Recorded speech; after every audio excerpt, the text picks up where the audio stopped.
It is the year of our Lord, 1168. Though I do not know the advantage to doing so, and the ill thoughts that continue to plague my mind will not disappear even as I write, it is my holy task to record these findings and send them to the Archbishop of Leipzig. And it is in the fulfillment of this task I hope to find some closure and meaning to the answers I seek. My name, though unimportant, is Havard. My Christian name is Constantine, or in the manner of the Eastern heretics, Constantine. Having been reared and taught by the Church as a scribe of no small means and talent, it was my goal to go with the marching banners of my kinsmen and see the will of the Lamb spread far and sundry. For there are many places where the vile heat Henry of my forefathers still persists, and many of the winds still persist in open idolatry. With great fervor did I seek to attach my presence to the army of the walled grave Alf Thuringer, a strong man, of cleft chin and great HW, perhaps into his 40th year, or at least so old in appearance. Our holy goal, to seize the island of Arkona from the windy Ishrani and convert it to the kingdom of heaven. The camp, however, was not as I had imagined or the Archbishop had illuminated. Our force, perhaps 1,000 strong, with easily 500 camp followers and a good half as many children and dependents, were ragged and old. The lines on their faces spoke of endless combat and life long accustomed to the weariness of war. Though they seemed experienced, in their eyes I saw fear and exhaustion. And for the first time of many to come, I felt doubt. Outside the walled grave's tent stood a large pole to which several bodies were strapped. I did not understand the purpose of the device as I passed, but the ground was viscous with an unpleasant slurry. The stench was unbearable. As the wan forms on the pole stirred ever so slightly, I realized with horror that the men and women so bound to it were alive, bruised and cut in many places, but alive. Shivering at the chill air and the cruelty of this man I was yet to meet, I stepped inside. The walled grave was deep in thought, but he welcomed me as a brother, and I felt both humbled and revolted. For he seemed not to care about the cruelty he had inflicted upon those whose only crime was ignorance of our great Lord. More than that, his face became animated with a cruel light as he spoke, and all the more so as he announced plans for the fire this evening. And though the Archbishop may think the less of me for it, I could not stand the shrieking nor the smell of that pyre, and I instead chose to walk along the shores of the Baltic. Though familiar to myself, the army was not familiar with this land of Pomerania. The waves lapping at the coast were comforting, and I understood for a blissful moment, perhaps, why our ancestors might seek inward perfection by traveling the whale road. The moment passed by fleetingly. We moved before daybreak, our goal to surprise the Slavs and drive from them the land quickly, so that as our boats made landfall, we might quickly establish suzerainty. Perhaps that was the first sign of our doom. All the fishing villages along the coast we passed were abandoned, looking as though they had long since ceased to exist. The smell of salt water and brine hung thick in the air, yet not a single scrimshander turned bone to art. No peasants tilled nor children played. The villages, to a building, were empty. Some of the camp followers began to waver, and I, as well as some others whom had been trained in the vernacular, attempted to reassure them. Our efforts were broken, however, as we reached our destination, a tiny port whose name I did not know at the time, and whose name is now all but lost to history. For there were perhaps thousands of them there. Slavs they were, but like no others we had seen nor fought yet. Far from the mewling retreat the walled grave had told us to expect, and the cowed prisoners I had seen strapped to the stake that burned for hours among the chill night. They drew around us in a great circle. And of these men and women, for amongst them were a great deal of women as well, none seemed of martial nature. Their skin, pallid as it was strange, discolored as if waterlogged for a long time. Their eyes remained wide and yet distant, and each in turn carried with them a sickle, spade, or other such instrument. But most of all was their exposed flesh. for along the arms of the hideous mob, their very flesh twisted and grew back, not unlike the water flowers that drift under the currents. Peeled back and flying delicately in the wind, it looked as if they should be in great pain, and yet they smiled in unison as one. Then the wave was upon us. To the credit of the expedition, they fought bravely, but there were too many. And though our opponents were slain by the dozen, none seemed to care. Laughing and howling, they continued to swim over us as easily as if land were air, hacking and biting with tooth and nail when their weapons broke. I had not made my peace with God. I am ashamed to say that I fell motionless, for all I could see was their gray-mottled flesh broken and piled around me. Somehow hatefully, I saw the walled grave, moving towards a boat with a look of viciousness in his eyes, and though I rue the moment, some fell impulse compelled me to follow him. And I did, and wordlessly we left the scene of slaughter behind us. I have heard that many of the expedition survived without any seeming wound, claiming that there was no foe waiting for us, and that ill weather instead forced a halt. Lies, for none of them are who they claim to be. What dwells in their skin tells no truth, and is a servant of the devil, or perhaps something worse. Maybe such words shall be as blasphemy, but I went with the walled grave. I saw what he saw, and I will not fall silent when all we have worked for is at risk.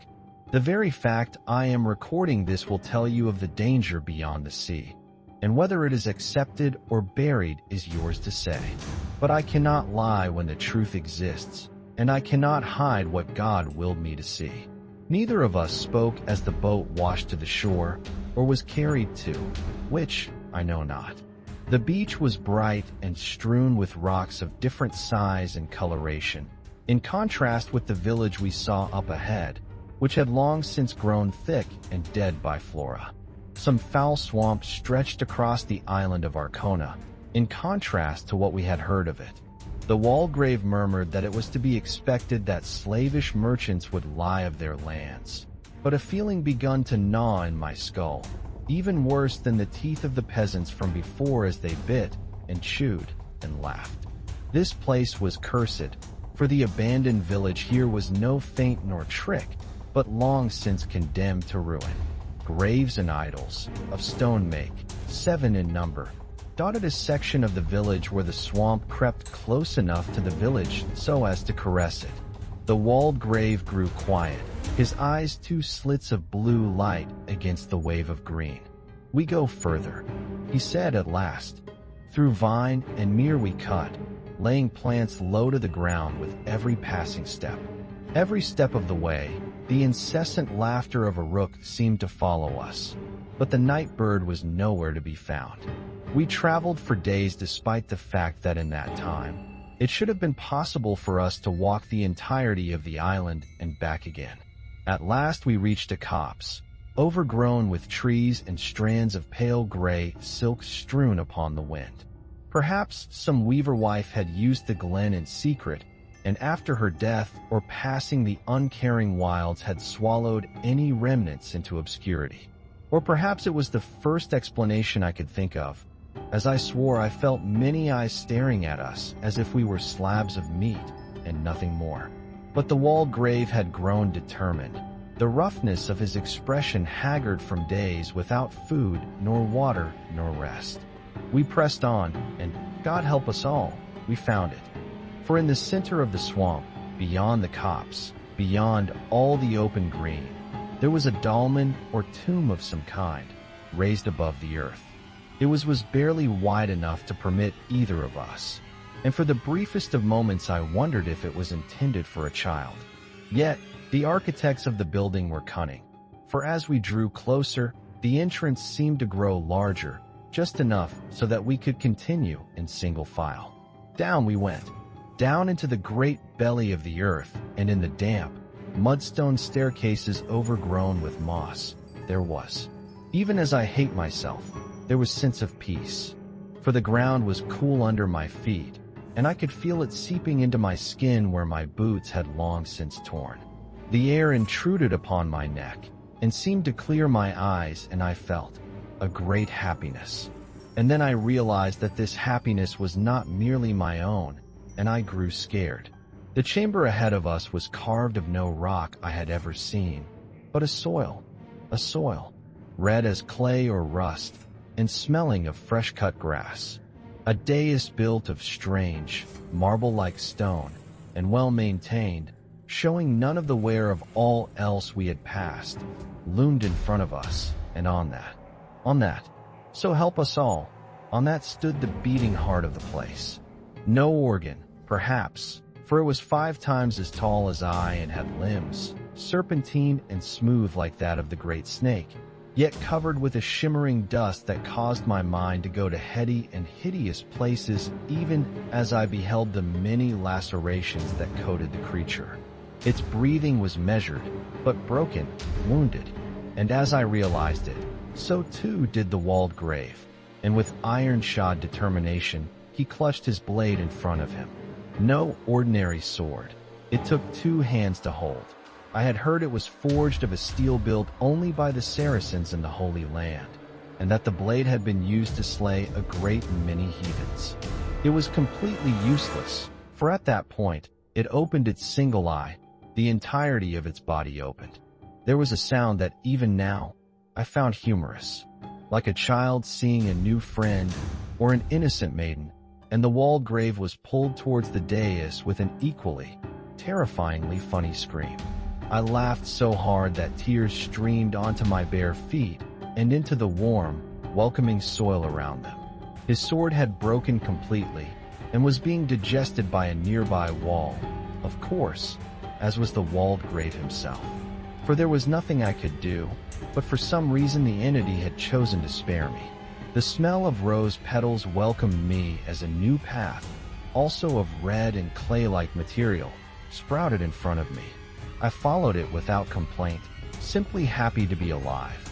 I had been chosen, and the Lord in His grace had spared me. Why? I asked myself that then, but I did not care. As I navigated the swamp in less than an hour's time, I asked it again. And I asked it as the boat left the island and it disappeared under the sea with a sickening intake of air and ghoulish laughter. And again as I returned to the safety of Hamburg, and again as I approached the abbey, and again and again. And I have no answer, but to tell you this. The island you say is Arkona is not. The actual island dwells, even now. It lives beneath the Baltic, and all the powers of Christendom will not help us should it choose to return. For it is merely a gateway, or a servant, or some other thing for which there is no word to describe, and it waits. It waits, and it knows nothing in all, save a vague, childish amusement. I say to you, Archbishop, we must go. We must burn all of the flowers of the woods, drain all the swamps of the world. We must cut every vine and dry every fruit, living only off the meat we can carve of those animals that survive in fallow fields. For so long as even one of those many eyes, that eye, remains, it will watch and wait, and eventually return. But I know that as a man of God, you are inclined to need proof to believe a claim as outrageous as this. But proof I have. For with me, I have brought the object at the center of the dais, a disc of solid green stone.